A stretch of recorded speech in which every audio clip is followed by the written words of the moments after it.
Welcome, everyone. Thanks for coming out tonight to join us for the Cheshire Land Trust annual meeting. It's a special occasion tonight because we're celebrating our 45th year.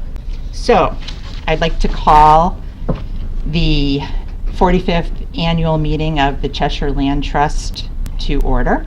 Directors with a copy of the minutes from the 2013 meeting, and they've had a chance to review those.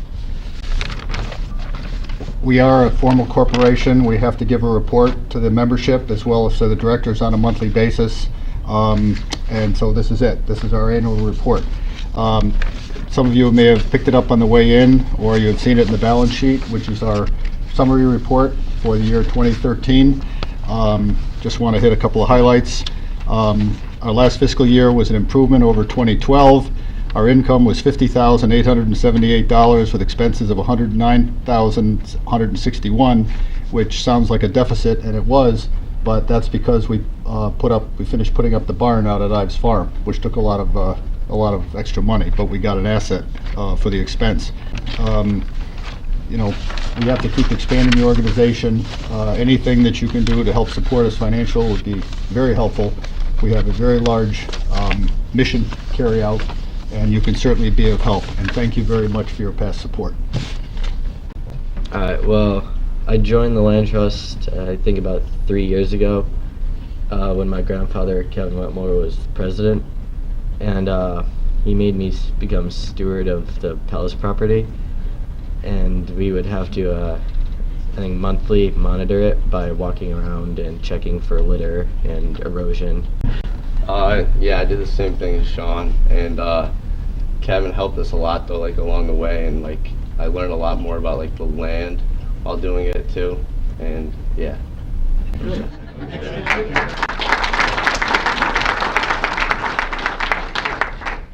As I was saying, the raising of the American Country Barn, all of it was done under the careful tutelage of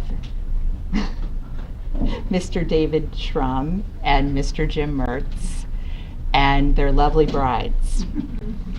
So, to thank them for their dedication and really their sweat and labor, I would like to present them with a little something.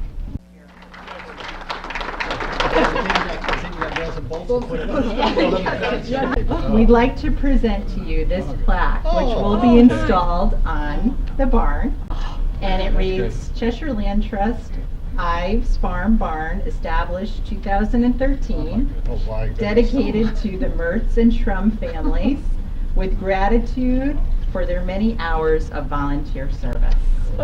So may I have a hand, please? Come over here.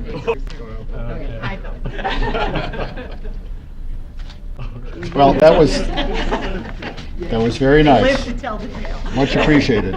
And actually, we had another award, but the individual that we were going to recognize was the third part of the triumvirate. That he's not a board member, but he was just a guy that came out and worked side by side with us through cold and rain and snow, not only to take down the old barn, but to help put up the new one. His name is Ed Schweitzer. He lives out on Marion Road. Some of you may know him. He's a very quiet guy, unassuming. He doesn't call a lot of attention to himself, but when you needed somebody to be there to rip down that last rafter or to put up the new ones, he was right in there. He couldn't be here tonight. We're going to give him a little something in absentia. I won't read all of the information in the article in the balance sheet, but Charles Dimmick is a professor of geology emeritus from Central Connecticut, has been doing geology for a very long time, and without further ado, I welcome Charles Dimmick.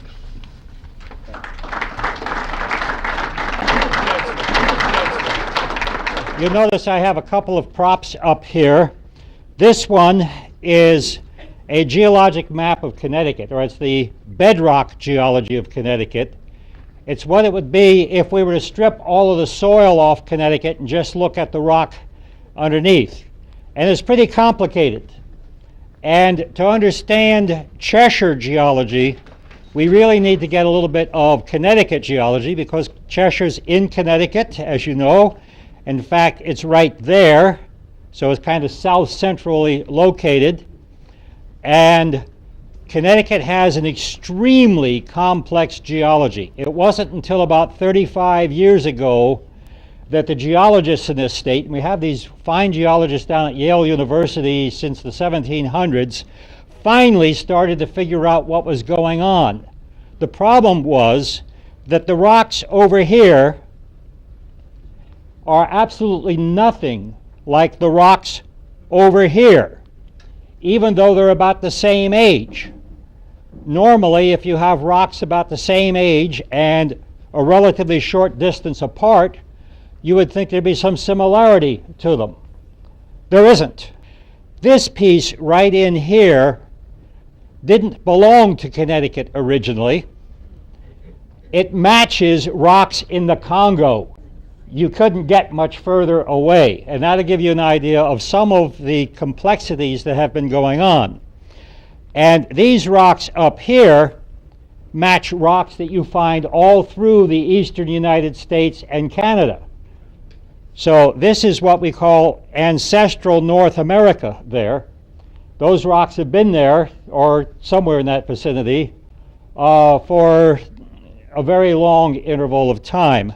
And this chart only gives you from about 600 million years up to the present. The last three intervals of geologic time we refer to as the Paleozoic, the Mesozoic, and the Cenozoic. Now that's fancy Greek and Latin for ancient life, middle life, and recent life. And back when these were determined, nobody had any fossils for anything older than the beginning of the Cambrian. For you to see all of this map up here, I have a miniature version of this map. I have 35 or 40 copies. I've got about 45 people here, so not everybody can get one. But if we pass these out, anyone want to? You do one side? I'll do one side. Okay. One of the things that we should do, by the way, is so you can locate Cheshire on this map. In this vicinity, something we call the cross dikes. You'll see the red is intrusive rocks, rocks which have come up through cracks in the ground. And we have here in Cheshire, right at this location, an almost north-south dike and an almost east-west dike crossing each other. That is located just south of Boulder Road and just a little bit east of Half Moon Road. This is just the Connecticut Valley, and the eastern border fault, the one that had the most of the movement, dropped down about 25,000 feet on that side. There's the western border fault, and that only dropped down about 5,000 feet. So when it dropped, everything got tilted, which is why when you look at the hanging hills and the other rocks in the Connecticut Valley, everything dips to the east, because one side went down faster than the other. And while it was filling in, that also means that the rocks are much thicker along this side than they are along this side, even for rocks of the same age.